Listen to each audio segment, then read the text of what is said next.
Watch last night's debate. Sometimes you read the transcript, you see the content, but what about their body language? What are they conveying by their eyes, with their hands, the facial gestures? What does it all mean? Let's bring in Tonya Reiman, a world-class body language expert. You see her on the O'Reilly Factor all the time. Welcome back, Tonya. Thank you. Anything stand out from last night's debates that was like, whoa?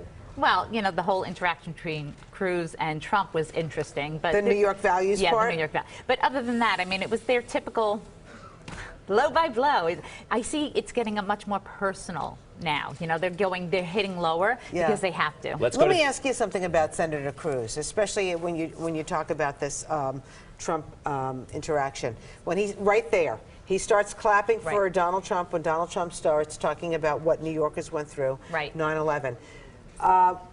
Did that seem genuine to you? No, it's because it's something you have to do. You have to clap. And so what does he do? You even see his chin elevates a little bit, which is that superiority gesture. So it's like, yes, that's right, that's right. But if you watch what happened after that, he does something that's interesting. He looks down, which is a look of contrition, like, why did I start this? And then you see his face turns to almost like a disdainful sneer. So Trump got him when Trump came back at him and said, I think that was really insulting to New Yorkers. I missed this, I was watching, but Trump touched the microphone at some point. And that significant? Was really early on. You know, this is what people always say to me is, oh, well, what does it matter? You know, it's the words that matter. It's what they say. But really, the words are, he's touching it. Okay, so this is called a displacement activity, right? So he does this as one of his normal habits now because it helps him feel like he's in control. So a lot of times if you're talking to somebody and you see that all of a sudden they'll just move a pen, or, you know, like me with my pencil, they'll have something to do. It's because they want to get rid of any excess energy they have. Fascinating. Absolutely fascinating. Now we know why you carry that pen. Pencil always in hand. Jeb Bush, you say awkward smiling? Yeah, you know, he has this smile now that's, we know he doesn't come across as that powerful and strong, but when you look at his smile, it's a social smile, it's a fake smile, it's not genuine, and because of that, we recognize that it's fear. It's more, he's trying to mask whatever he's actually feeling, and he does so by smiling. Huh. Okay, next up, Marco Rubio. Yes. What did he do that was weird or good?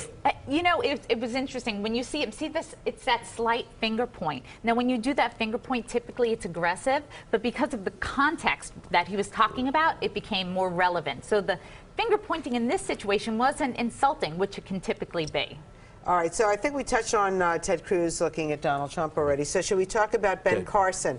He has a tendency to close his eyes when he talks. Yes, and not only that, he keeps them closed for a while, and he also wrings his hands. Now, a lot of people say, well, that's just his normal behavior.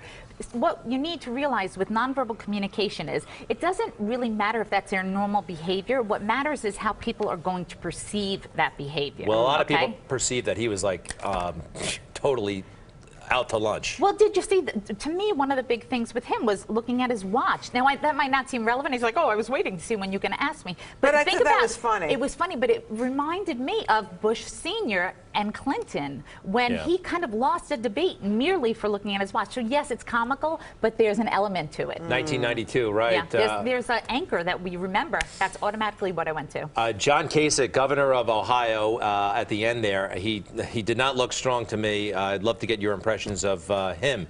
He seems very frustrated these days. Tonya, what do you think? Yeah, he is very frustrated. And the fidgeting, it's funny because we've talked about this before, but it's becoming so apparent and it's getting worse as he goes. It seems like he moves around so much that now people are saying there's got to be something going on, something stronger going on, that he's never able to kind of hold his own footing. What about Governor Chris Christie? I thought Chris Christie did really well. He is one of these people, normally if I see somebody leaning on a podium, I'll say that was a bad move. With him, it comes across as comfortable and natural, and his eye contact with that camera, that little red dot, makes the audience feel like he's connecting with them, and that's something that's really powerful. Yeah, he does lean over. He does know how to connect. He knows You're how to... doing it right now. Look at you. You're doing the same thing. You're doing the Christie. You're ready for President Now I'm all self-conscious. I don't know what to do.